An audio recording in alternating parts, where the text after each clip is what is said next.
Hey there, Paul Gray, look here. Today we're going to learn the chords and the picking pattern for Wagon Wheel. I'm capoed up to the 2nd fret and my 5th string is capoed up 2 frets using my miniature railroad spikes. I'll be playing in the key of G. The capo makes it come out in the key of A. The chords required are G, D, E minor, and C. For this demonstration I won't go above the 5th fret, but you can venture up the neck when you feel comfortable. The G chord is played at the 5th fret using the F shape. This would be an F, but if I move it up to the 5th fret, it becomes a G. Here's the D chord. Notice that my ring finger is leaving the low D string open. E minor is here. If you hammer onto the E note like this, it makes a more banjo-y sound. You might want to mix that up for variety. And lastly, the C chord. It sounds good to hammer onto the E note in a C chord also, for effect. I'll be using 3 basic right-hand rolls. The first is an Earl Scruggs backup roll that can be used up and down the neck to provide backup for other instruments or for vocals.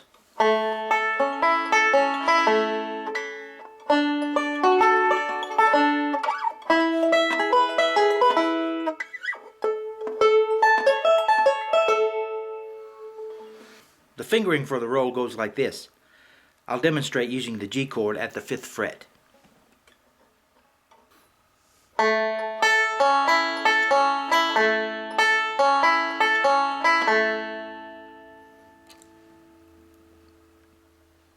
The second roll is a standard forward-backward roll.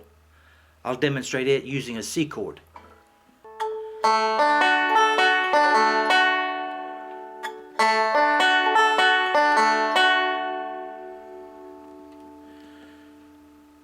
The third is an alternating thumb roll where the thumb is free to pick the 3rd, 4th, or 5th strings.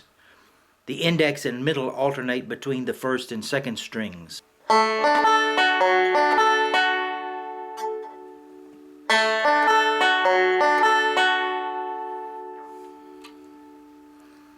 Here are several thumb pattern choices for this roll, which allow you to put variety into the song.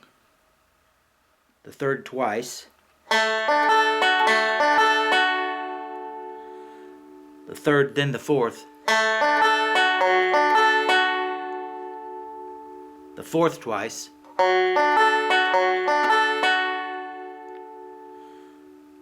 the 4th twice with a hammer.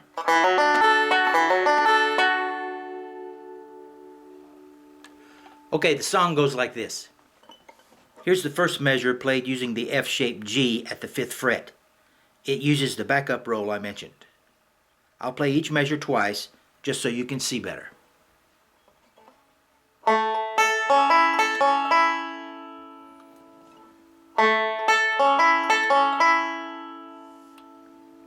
Here's the second measure, which is D chord, with the low D string open. It uses the same backup roll.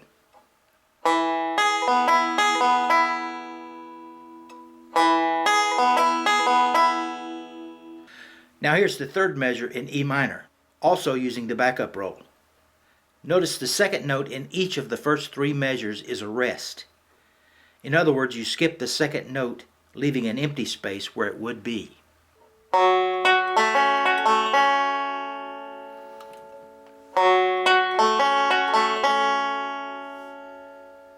Here's the 4th measure, C, in 1st position.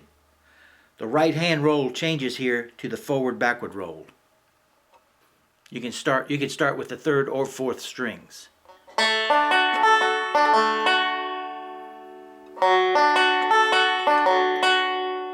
Or split them up. The second part of the song starts out like the first with the G and the D.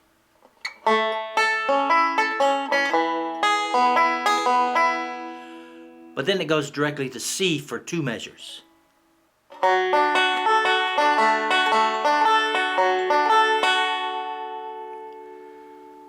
I split these two measures between the right hand forward-backward roll and the alternating thumb roll for variety. I've created a simple tab version, and there's a link in the description below. Happy picking!